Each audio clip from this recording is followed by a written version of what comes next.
علیکم ورحمۃ اللہ وبرکاتہ۔ الحمدللہ رب العالمین والعاقبۃ للمتقین، والصلاة والسلام علی سید الانبیاء والمرسلین، اما بعد فاعوذ باللہ من الشیطان الرجیم، بسم اللہ الرحمن الرحیم۔ ان اللہ وملائکتہ یصلون علی النبی یا ایھا الذین آمنوا صلوا علیہ وسلموا تسلیما۔ اللهم صل على سيدنا محمد وعلى آله وصحبه أفضل صلاتك وعدد معلوماتك وبارك وسلم۔ میرے عزیز دوستو، آج ماہ شوال مکرم کا پہلا جمعہ ہے۔ آپ کے سامنے عرض کرنے سے پہلے نہایت پر ضروری سمجھتا ہوں کہ اس آقا نامدار حبیب کردگار رسول دو جہاں آمنہ کے پیارے عبداللہ کی دل یتیم دائی حلیمہ کے گود کی پالے اس قربت خضرا کی سنہری اور پیاری پیاری جاریوں کے نیچے آرام فرمانے والے آقا و مولا حضور تاجدار مدینہ احمد مجتبی محمد مصطفیٰ صلی اللہ علیہ وآلہ وسلم کی بارگاہ بیدس پناہ میں ایک مرتبہ درود پاک کا نظران عقیدت پیش کریں۔ اللہم صلی علی سیدنا محمد وعلی آلہ وصحبہ افضل صلواتک وعدد معلوماتک وبارک وسلم۔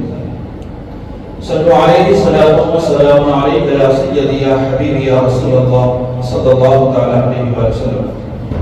پیارے بزرگ اور عزیز ساتھیوں، اللہ رب العالمین کا بہت بڑا احسان عظیم کہ اس نے ہمیں جو ہے ماہ رمضان جیسی نعمت سے سرفراز فرمایا تھا۔ اتنا مبارک مہینہ جو رحمتوں برکتوں مغفرت کا مہینہ ہم سے جدا ہو گیا ہے۔ عید کے بعد ہی اللہ رب العالمین عید الفطر کے ساتھ ہی عید المومنین کے لیے بھی جو ہمیں منانے کی توفیق دی ہے، یعنی جمعہ بھی ہمیں جو ہے عید کے دوسرے دن جمعہ بھی ہمیں عطا فرمایا۔ تو پیارے بزرگ اور عزیز ساتھیوں، جو مہینہ ہم گزارے ہیں، ہم اس مہینے کو کس طرح سے گزارے ہیں اس کو ذہن نشین رکھنا ہے کہ رمضان گزر گیا تو بس اس کو بھول گئے، آنے والے وقت کو جو ہے صرف یاد رکھیں، یہ ایسا بہتر نہیں ہے۔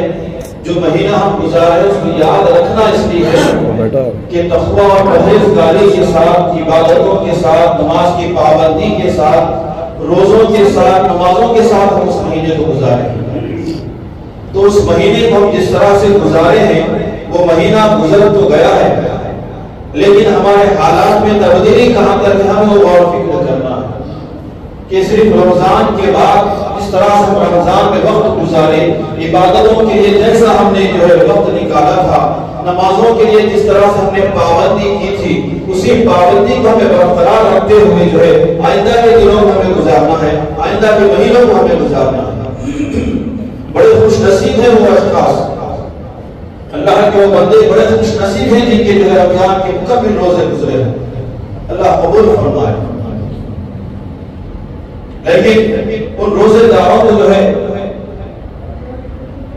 جیسے رمضان گزر گیا ہے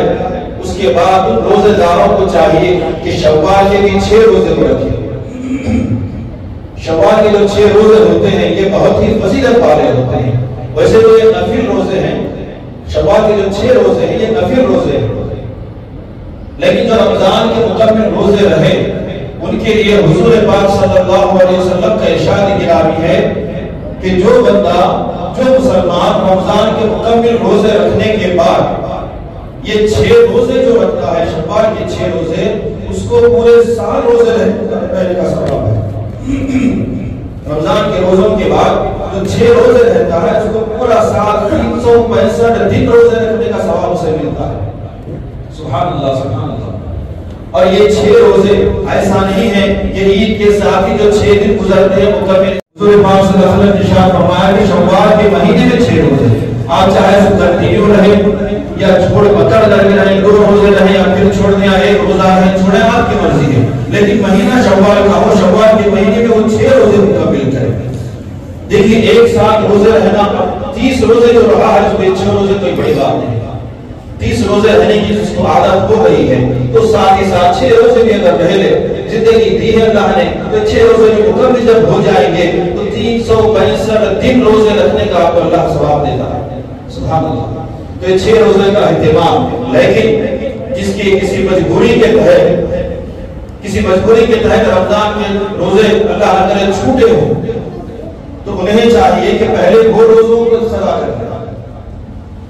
رمضان کے روزوں میں کوئی روزہ اگر چھوٹ گیا ہے، وہ شوال کے روزے رہنا چاہتا ہے تو یہ مناسب نہیں، کیونکہ پہلے فرض ادا کرنا ہے، اس کی قضا ہونا ہے۔ تو رمضان کے روزے اگر کسی کے اللہ نہ کرے چھوٹے ہوں، کسی مجبوری کے تحت، ہو سکتا ہے انسان بشر ہے تو جو ہے پہلے اس کی قضا کرے، اس کے بعد پھر 6 روزے رکھے۔ لیکن الحمدللہ جن کے پورے مکمل روزے رہے ہیں وہ یہ 6 روزے ضرور رکھیں۔ اگر نہیں رکھیں گے تو گناہگار نہیں ہوں گے، نفل روزے ہیں، لیکن اگر رکھیں گے تو حضور اکرم صلی اللہ علیہ وسلم نے ارشاد فرمایا رمضان کی 30 روزے رہنے کے بعد جو شوال میں 6 روزے رہتا ہے اس کو پورے 7 روزہ رہنے کا ثواب ہے۔ اتنی بڑی دولت ہے اپنے لیے۔ کسی کا بھی کہا غلط ہو سکتا ہے، لیکن پیارے مصطفیٰ صلی اللہ علیہ وسلم کا کہا کبھی غلط نہیں ہوتا۔ اللہ رب العالمین کا اتنا بڑا احسان ہے اس امت پر، ہم پر اتنا بڑا احسان عظیم ہے کہ ایک نیکی کا بدلہ کئی 100 گنا دیتا ہے۔ اب یہ مہینہ ہم سے جدا ہو گیا، اب اس مہینہ جدا ہونے کے بعد ہماری زندگی جو ایک مہینے میں گزری ہے اس کے بعد یہ زندگی اب کی رمضان کے بعد کی زندگی ہماری کیسی گزرنا ہے یہ ہمیں غور و فکر کرتے ہوئے گزارنا ہے۔ ایسا نہیں کہ صرف ہم رمضان کے مسلمان کہلائیں، رمضان میں وہ مسلمان دکھے لیکن رمضان کے بعد بھی وہ مسلمانیت ہمارے اندر دکھنا۔ اگر وہ چیز نہیں دکھی، وہ تقویٰ و پرہیزگاری و نمازوں کی پابندی، وہ دینداری رمضان میں جو دکھی ہے، اگر رمضان کے بعد وہ نہیں ہے ہمارے اندر تو پھر ہم صرف رمضان کے مسلمان کہلائیں، ہم رمضان کی امتی کہلائیں، ہم محمد کی امتی ہونا ہے۔ ہم رمضان کے جو مسلمان نہیں، محمدی مسلمان ہمیں ہونا ہے۔ تو صرف جو چیز ہم رمضان میں کرے ہیں، جو عبادتیں، جو مواقع ہمیں ملے تھے، اس کو جو فائدہ اٹھائے ہیں، اس کو برقرار ہمیں رکھنا ہے، اس کو برقرار ہمیں رکھنا ہے، وہ چیز اپنے ہاتھ سے جانے نہیں دینا۔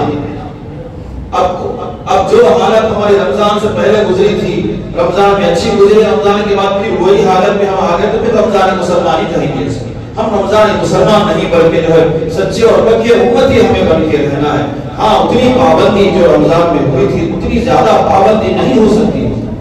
کیونکہ وہ حالات الگ تھے، اللہ کی برکتیں رحمتیں اس مہینے میں الگ رہتی تھی، لیکن حتی امکان یہ کوشش ہمیں کرنا ہے کہ ہمیں نماز نہ چھوٹے،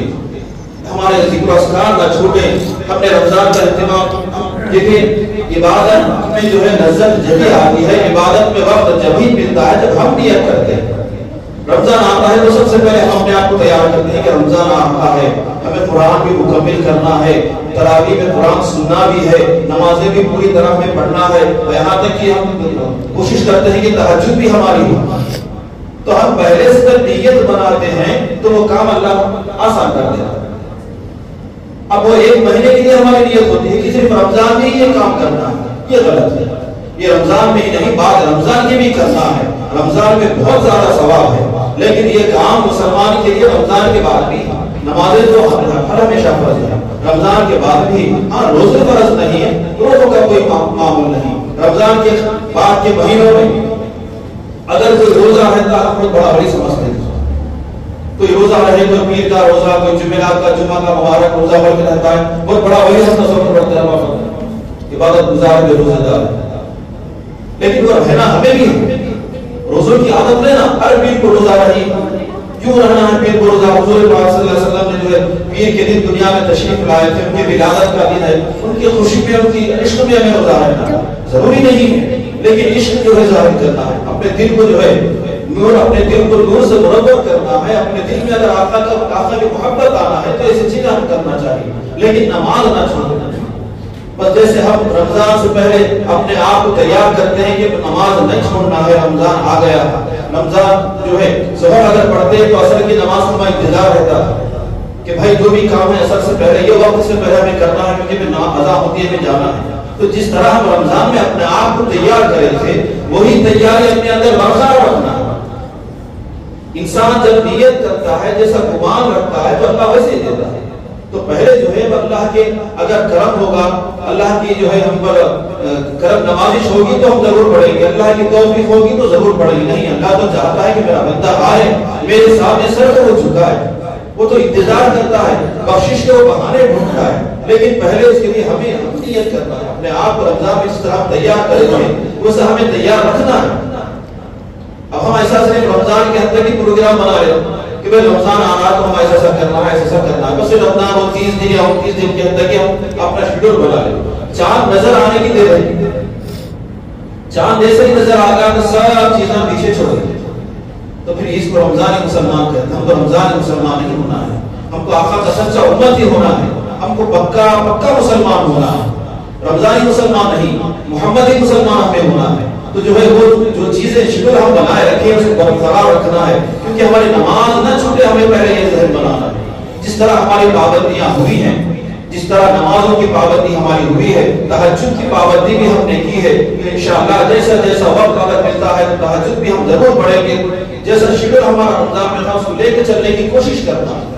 آپ نیت کر کے چلیں گے, اللہ رب العالمین اس کا اسباب بناتے جائیں گے. تو آپ جب جو ہے محمدی مسلمان سچے امتی بن جائیں گے. کوئی اگر پابندی کر رہا ہے, نماز کی پابندی ہو رہی ہے خالی دنوں میں بھی, رمضان میں تو سب کرتے ہیں, خالی دنوں میں کوئی اگر نمازی ہے, کوئی روزے دار ہے, کوئی تقویٰ پرہیزگار والا ہے, تو ہم اس کو ولی کہتے ہیں. ولی سمجھتے ہیں کہ بھائی بہت عبادت گزار ہے, لیکن وہ فرائض کو انجام دے رہا ہے, سنتوں کو انجام دے رہا ہے. مسلمان ہوتا ہی ویسا ہے. وہ اگر کچھ کر رہا ہے تو سچا امتی ہے, واقعی اس کو ہم تصور کر سکتے ہیں. لیکن وہ چیز ہمیں کیوں نہیں, ہمیں غور کرنا. ارے رمضان میں تو میں ایسے وقت گزارا تھا, اب کیوں نہیں گزارا. شیطان آزاد ہوگا, بس بھٹکا,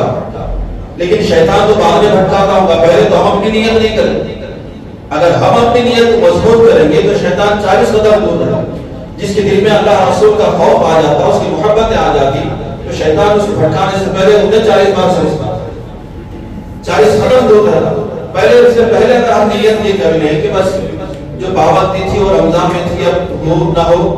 دیکھیں, پہلے سے اگر ہم ایسے نیت کر لیں گے تو پابندی نہیں ہوتی. اب جب پابندی نہیں ہوتی, نیت نہیں ہم پہلے سے بناتے, الزام الشیطان پر دور لگاتے. اس کا کام تو بھٹکانا ہے ہی, لیکن بہت سارے مسلمان تو ایسے ہیں جسے ہم دیکھے بھی ہوں گے کہ رمضان میں ان کی پابندی نہیں ہوتی, رمضان میں بھی ان سے گناہ سرزد ہوئے ہوں گا, رمضان میں بھی ان سے غلطیاں ہوئے ہوں گی. وہ کیوں ہوتی ہے؟ جب تو شیطان خیر ہو جاتا ہے, وہ اس لیے ہوتی ہے کہ سال کے 11 مہینے گناہ کرتے کرتے انسان کی عادت سی ہو جاتی ہے, وہ نفس کا غلام بن جاتا ہے. جب شیطان نہیں بھی رہتا ہے, شیطان نہیں بھی بیٹھتا, تو اپنے نفس کے اس میں جو ہے بھٹک جاتا ہے, تو نفس کے چکر میں اس کے چنگل میں آ جاتا ہے. تو اس لیے سب سے بڑی جو ہے, سب سے بڑی طاقت, سب سے بڑی جہاد کیا ہے؟ حضور پاک صلی اللہ علیہ وسلم فرماتے ہیں کہ سب سے بڑا جہاد یہ ہے کہ انسان نفس کو قابو میں رکھے, نفس کی خواہشات سے لڑے.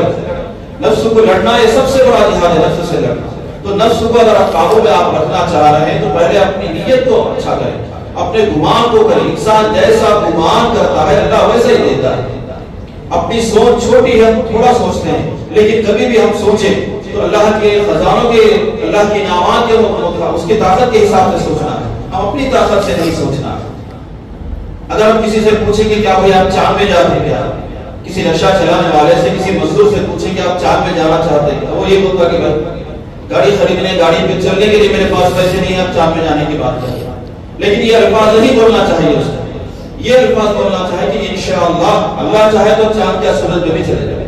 کیونکہ وہ اگر پہنچانا چاہے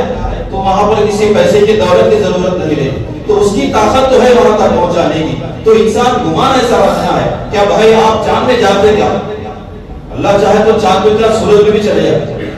اللہ کی طاقت پہ یقین رکھنا ہے. تو انسان جیسا گمان کرتا ہے, اور کتنے ایسے نہیں ہیں اپنی نظروں میں گزرے ہوں گے, غریب ہیں, کھانا بھی صحیح نہیں رہتا, لیکن حاجی حج کو چلے جاتے ہیں, اللہ کو بلا لیتا ہے, ایسے اسباب پیدا کر دیتا ہے کہ اللہ کو بلا لیتا ہے. تو انسان گمان اچھا رکھنا, تو گمان سے زیادہ بھی اللہ دیتا, کیونکہ اللہ کی خزانہ میں کمی نہیں, اس کی طاقت کا محدود ہے. تو اس کی طاقت کے حساب سے ہمیں گمان رکھنا ہے. جو جس طرح ہم رمضان کے مسلمان بن کے تھے, تو صرف رمضان ہی مسلمان ہمیں نہیں بننا ہے، ہمیں جو ہے رمضان کے بعد بھی اس کو برقرار رکھنا ہے، اس شیڈول کو برقرار رکھتے ہوئے نمازوں کی پابندی کرتے ہوئے قرآن کی تلاوت کے لیے وقت نکالنا ہے۔ ہر نماز میں آپ وقت سے پہلے آ جائیں، اذان ہوتی ہے 15 منٹ پہلے، اکثر 15 منٹ پہلے اذان ہوتی ہے، اذان کے ساتھ حاضر ہونے کا شیڈول بنائیں گے، اذان ہوتی ہے میں اذان سن کے جاؤں گا یہ نہیں، بس اتنے وقت پہ 1 بجے اگر اذان ہوتی ہے ظہر کی تو 1 بجے میں صبح رہنا ہے، کیونکہ اذان کے ساتھ سنت پڑھ کے جماعت تک جو وقت گزرتا ہے اس میں قرآن کی تلاوت کریں، ایک رکوع کیوں نہ ہوگا قرآن کی تلاوت کریں، ایک تسبیح روزانہ ایک تسبیح کیوں نہ ہوگا درود پاک کی تلاوت کریں، صرف نماز کے اوقات میں اس سے الگ نہیں ہوگا، اذان سے لے کر جماعت تک آپ کتنی بہترین عبادت کر سکتے ہیں، قرآن کی تلاوت بھی ہوتی، درود شریف کی بھی ذکر ہوتا، نماز بھی ہو جائے، ایسا ایک شیڈول اگر آپ بنا لیں تو اللہ بھی اس میں برکتیں عطا کرتا ہے۔ نیت آپ کریں گے تو جو ہے رمضان کے ساتھ آپ اپنے آپ کو غور کر لیں کہ رمضان میں کتنا اچھا مسلمان بن گیا تھا، میری نمازیں بھی ہوئی، میری عبادتیں بھی ہوئی، تو وہ سب شیڈول کو برقرار رکھتے ہوئے بعد رمضان کے بھی عبادتوں میں کمی آنے لگی، اور جس کے مکمل 30 روزے ہو گئے ہیں الحمدللہ آپ کے لیے مبارکباد ہے، ان کے لیے یہی کہوں گا کہ شوال میں بھی 6 روزے ہو رہے ہیں، شوال کے مہینے میں یہ نہ سمجھیں کہ عید ہو گئی آج روزہ رہنا تھا نہیں رہا، ایسا نہیں ہے، 6 روزے ایک ساتھ رہنے کا حکم نہیں ہے، حضور صلی اللہ علیہ وسلم نے فرمایا کہ شوال کے بھی 6 روزے رہنا ہے، شوال کے مہینے میں 6 روزے رہنا ہے، ایک روزہ رہیں 2 دن چھوڑ دیں، پورا مہینے میں آپ 6 روزے رہنا ہے، اس کا ثواب حضور پاک صلی اللہ علیہ وسلم یہی بتائے کہ رمضان کے 30 روزوں کے بعد مکمل روزے کے بعد جو 6 روزے شوال میں رہتا ہے اس کو پورے سال روزے رہنے کا جو ثواب ملتا ہے، تو 30 روزے رہنے والے مسلمان کو 6 روزے بھی بڑے نہیں ہیں، 6 روزے بھی بڑے نہیں، نیت اگر وہ کر لے تو پورے مہینے میں 6 روزے رہے، ضروری نہیں کہ ایک ساتھ روزے رہے، بھائی 30 روزے بہت ہو گئے رمضان کے، اب کہاں سے ہوگا وہ جو ہے سو بڑی بات، یہ مسلمان کا شعبہ نہیں، مسلمان یہ نہیں، کیونکہ مسلمان کے لیے حضور پاک صلی اللہ علیہ وسلم نے فرمایا کہ اگر میری امت کو رمضان کیا ہے معلوم ہو جائے تو وہ تمنا کرے گی کہ پورا سال رمضان رہے، تو رمضان کے جو پورے روزے گزارا ہے اس کو چاہیے کہ شوال کے دن 6 روزے رہ کر 365 دن روزے رہنے کا ثواب وہ کما لے، جن کے روزے رمضان میں چھوٹ گئے، اللہ نہ کرے چھوٹ گئے کسی وجہ سے، تو پہلے اس کی وہ قضا کرے، اس کے بعد پھر 6 روزے یہ رہے تو اس کے لیے جو ہے بہت بہت بڑے ثواب کی جو ہے حضور پاک صلی اللہ علیہ وسلم نے جو ہے حکم دیا ہے کہ اس کے لیے بہت بڑا ثواب یہ ملتا ہے۔ یہ 6 روزے نفل ہے، کوئی نہ رہے تو گناہ نہیں ہے، لیکن اگر رہ گیا تو پورے سال کا ثواب ہے، تو اس کا اہتمام کریں اور اس پر عمل کریں۔ اللہ تبارک و تعالیٰ سے دعا ہے کہ اللہ تعالیٰ ہم تمام کو جس طرح رمضان میں پکا اور پختہ مسلمان بنا کر رکھا تھا وہ اس سلسلے کو برقرار رکھنے کی ہمیں توفیق عطا فرمائے، نمازوں کی پابندی کی توفیق ہمیں عطا کرے، عبادتوں کی توفیق جیسا رمضان میں ہم کریں، اللہ تعالیٰ اسی کو سلسلے کو جاری رکھتے ہوئے ہمیں عبادت گزار بنائے، اللہ جو ہے نیک بندوں میں ہمیں شامل فرمائے، اللہ تبارک و تعالیٰ ذکر کرنے والی زبان ہمیں عطا کرے، شکر کرنے والا دل ہمیں عطا کرے، اور اس کی یاد میں رونے والی آنکھیں ہمیں عطا کرے۔ وآخر دعواہم الحمدللہ رب العالمین۔